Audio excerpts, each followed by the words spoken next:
Hello and welcome to episode 8 of the Explorer Time series. Guys, if you'll remember, last time we did just all kinds of different things. We set up an energy system that's going to be pushed around to different places. You can see one of the tesseracts there behind me for things that we did. Let's see, we killed our first wither, and since then I've killed several more of them just to get ready for some of the stuff that I want to do today. We also made a big storage system for a whole bunch of the ores and stuff that we're getting from the quarry. And there were a couple of other little random things, but that's the main points. Anyways, today I figured we would start with wanting to get some stuff done here. I've put together the wither blocks that we lost last time when we tried to encase the wither in them, because we were going to see if maybe they were proof, and they were not. So we're going to be putting together the wither killer for that, and also going to be putting together that whole system so that way we don't have to kill a wither anymore. So we can see here, this is the stuff that we need to put together the main block. So we got a chest, no problem. Bow, I don't think that we have one that's actually fully done, so we'll just go ahead and sort that in there too. And then we also need a diamond sword. I don't believe that we have a fresh one, so we'll just throw that in there too. And then we need a logic matrix. Alright, all the gunpowder wouldn't be in there anymore because it would be over here because of our creeper spawner. Look at how much gunpowder that is, guys. We could do anything with plans that we wanted right now. So let's go ahead and peg this stuff down. Was that the recipe? I really thought that was the recipe. Oh, that is silicon, not gunpowder. Okay. So I need 4 of those. Oh, experiencing some weird lag there. Okay. So that should get us what we need there. Good. So that's all the stuff around, and then we just need to make the imbued nether star. So we'll start with the radiant core. Get that in there. And then the machine core. And we'll put that in there. And then we'll go ahead and make the imbued nether star. Bam.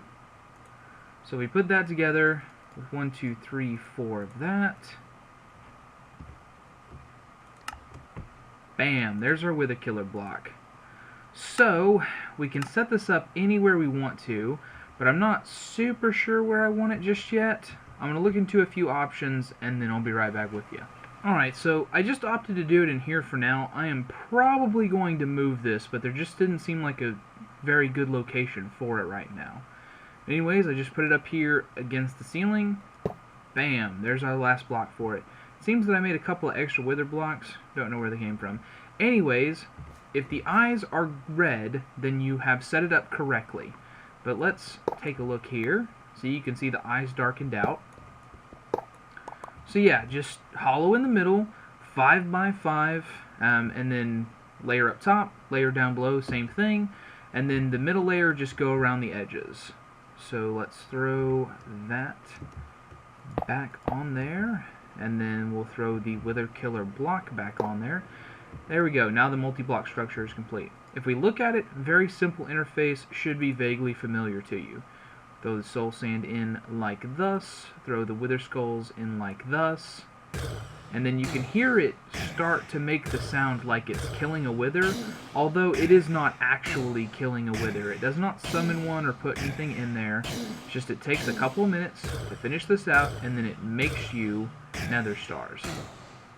So we'll just wait a couple seconds for that to finish, and I'm going to grab myself a drink of this tasty shake I made. Oh man, that's a good shake. Anyways, you can see there now, there is another star. So I don't have to pull it out, it will just go ahead and stack the 64. It's just not making the sound for whatever reason. But there we go. So this is automated wither killing for nether stars. As long as I can keep it supplied with skulls and with soul sand, we'll be fine. Now, we had a quarry set up in the nether. which is where we got all the soul sand that we have, so that's definitely something that we can investigate doing again. As far as the wither skulls, I really need to put together that wither farm, and then I'm going to put down an autonomous activator and throw this in its hands. This is what I use to gain most of the wither skulls that I have. Initially I got like 11 from powering up a soul shard to the 5th tier. This is what's gotten me the rest of them. It is a cleaver. Pretty sure I showed this before in the previous series, that I have put all the modifiers on, all the extra modifiers except for the wither star itself. And as far as modifiers that I put on it, you can see there it has chance to behead 100% because I put on the beheading modifier 8 times because it starts with a 20% chance because it's a cleaver, and then I put flux on to give it power. Now, I know that in the later versions of Tinker's Construct, the new dev, Bonnie, I think I'm saying that name correctly, added in where you cannot put flux capacitors, the flux modifier on anything that's outrageously below the durability of the modifier itself. So like this full paper cleaver that I have here would normally not be able to take the flux modifier at all in that new version of the mod, but that's a feature I just turned off. I didn't really feel like there was any problem with it. Yes, the flux modifier is awesome, but Tinker's Construct tools aren't even the most powerful thing in this mod pack, so I'm not worried about them being unbalanced. I'm really not. This just gives me a good way to automate another process, which means that I'm spending less time doing the same thing over and over again myself, which is something that I try to avoid. That's why I'm so heavy into automation. I don't want to repeat myself continuously. I don't want to spend hours doing one boring, repetitive task. Doing the soul shards manually just from the spawners was already bad enough, and that's about as worse as I can get. So anything that I can go ahead and automate, I'm going to. So I didn't feel any qualms at all about putting that paper cleaver together and turning that feature off in the new version of Tinker's Construct. So let's see, with these nether stars, what's our next goal? Our next goal is to get into compact machines. Put together one of the worlds, go ahead and get that up and running, so that way we can start to move all this stuff into a location that other people can access. Because right now, nobody can get into my spirit world. Even though I made a portal to it, if anybody steps through that portal to try to enter my spirit world, they just get teleported back to spawn, and then they have to run back. So since currently I have this set up in such a way that I want people to be able to access the vast resources that I've got from my endeavors, it feels kind of cheap that I can't actually just get them in here. So since I've got to do that, I'm going to work on putting the maze back together, so that way we can have that big, huge, sprawling, compact machines base that I've wanted in the last series, and that way other people will be able to access it too. Anyways, I'm going to put some more wither skulls down into this thing, some more soul sand, so that way we can get those nether stars cranking out, and then I'll be back once we can start making progress on the compact machines.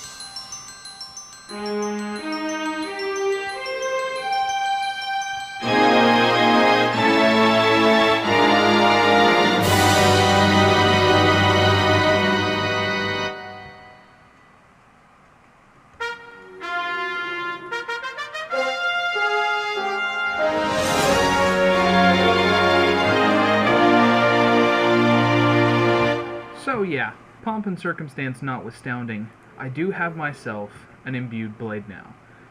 This thing is fully enchanted.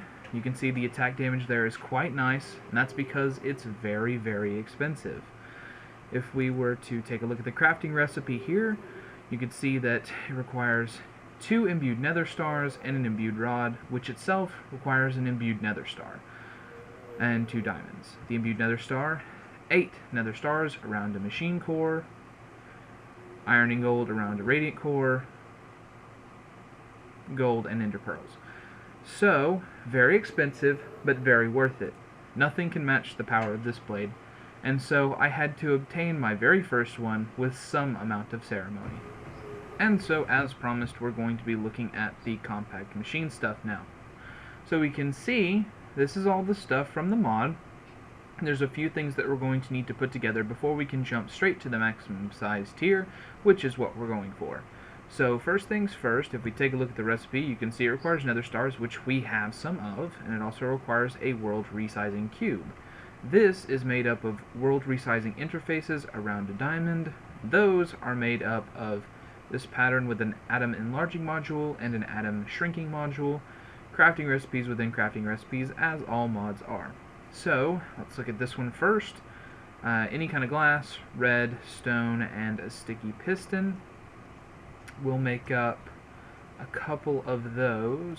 We need 6 to make just the world resizing cube, but then we also need 2 more for this, so a total of 8 of these will be needed. 1, 2, 3, 4, 5, 6, 7, 8. Then we will also need atom enlarging modules of a similar number. 8. There we go. Then we can make these. Should just jump straight to 8. Very good. Then we will make this little personal shrinking device, and we will make the world resizing cube. Yep, that should be everything for it. So then we just do this. Boom, we've got our first compact machine, as well as the personal shrinking device that will allow us to go into it. So I'll just set it down wherever for now, because it does not matter. Here, as good as any. And then we'll pull out the personal shrinking device to go ahead and enter it. See, isn't that a neat feature that on the personal shrinking device it actually shows you the direction? That is a new feature of the mod. It was not in there the last time we played with it on the Hermitcraft server, but that's okay. It's not a big deal. So we come in here, you can see 13 by 13 by 13. Pretty nice. Pretty nice. It's big. You know, you don't think that when you think of 13 by 13, but when you're sitting here staring at it, that's a lot of space for doing lots of things. If we right click again with the personal shrinking device, we can come out of it, and then it should have a dimension ID assigned to it. Compact machine number 0, because it's the first one that we've made, and if we right click it with another star, then you can see the outline of it changes to have that white or gray border, and from then on, if we pick it up, it will maintain whatever is going on within the world. So I can take it with me wherever I want to from then. I don't have to put it down again, the world will keep running. I only have to put it down if I want to go into it. Now, of course, I'm just going to put them somewhere, most likely within my spirit world, and then build portals between all of them to start forming the maze. But there you go, guys. There's a little brief intro to compact machines. There are a few more items that come with it, of course. The Quantum Entangler lets you put 2 of the machines together such that you could enter the same world bit from any of those 2 machines that you use the Quantum Entangler with. Not something I plan on getting into at all. Teleportation is not hard to come by in this mod pack, at least to go to a certain location, which will always be this base where we can access everything else. So not something I'm really going to be interested in. It also comes with decorative blocks for the compact machine walls. Very simple recipe. Any wood around either one of the atom enlarging or atom shrinking modules gets you 8 of the compact machine wall blocks, but I'm not going to be using those either, but they are available. And of course, all of the different compact machines do come in levels. We skip straight to the end and go for the biggest size one because we've got the resources for it. But there's one for diamonds, which is an 11 by 11 by 11, if I'm not mistaken. One for obsidian, which is a 9 by 9 by 9. Gold, 7 by 7 by 7. Iron, 5 by 5 by 5. And wood for 3 by 3 by 3. But yeah, that's all the different sizes. We're going to get a couple of these together, and then we're going to start constructing the maze again. Alright, so I've got the portal all linked up. Now, the unfortunate thing about it, something they changed between the previous version and this one, I guess, is that now, when you move into the portal,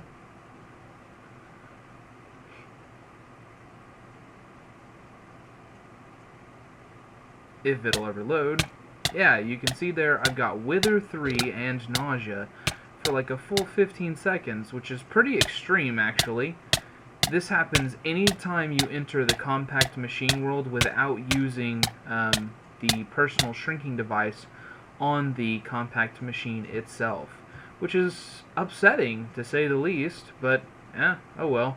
I can deal with it, I suppose. I'll have to let the other people on the server know, though, once I move all of the supplies to in here, because that's the intended purpose of the first one, is to have it be the storage room. In fact, if I was to go out here, hopefully it'll load a little bit faster than the going in did. Yeah, if I was to click on the dialing device here, you can see I actually have it labeled as storage too. So that's how people will know. So I'll just put up a sign or something right here saying, hey guys, you'll get Wither when you go in, be prepared. So we're getting kind of ambitious in what we're going to do here, but I'm going to show you and then you guys can tell me if I'm crazy. So I've got this whole area scouted out here, and you can see at the corners of it I've put map markers so that I can see what the furthest away points of it are, basically outlining the whole desert, because that's what we're going to be quarrying now. I'm going to set up the quarry probably over here somewhere, because this is closest to like the home base that we have, and then I'm just going to quarry the whole thing out and see what we can get from it. That's going to provide us with a quarry that's going to run for days without me needing to do anything to reset it, and so many materials are going to be generated. It's going to destroy this landscape, but no one on the server is playing up this high. I kind of moved far away from us and then found a desert, because that's what I wanted to mine out for sand and so that I can have glass and stuff like that. So yeah, I'm going to throw the quarry down here, and then we'll slowly watch this whole area erode into bedrock. Alright, so I've been doing a lot of building type stuff, and I've just decided that it's time for me to have flight. Not having it is beginning to become a real hindrance to my ability to do things the way that I want to do them. So I'm going to try to make one of the angel wings. See, last time we went for the feathery wings. That's what we were using during the last playthrough, so this time I'm going to go for the dragon wings. I think they'll fit more with the in-game armor that I'm trying to put forth. So, here goes. Not going well so far. Almost, yeah, there we go. There we go. So let's try that again. Alright, here's the reset for take 2. Put some dirt down here so that way I could block off the inventory slots that I don't want it to sit on, because before I had it on 1 and 2, those are much easier for me to reach.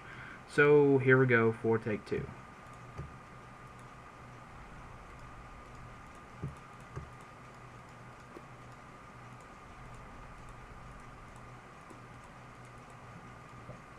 Oh god.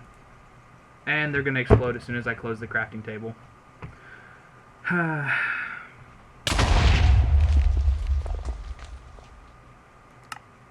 Didn't quite make it again. This was much easier last time. Alright, take 3.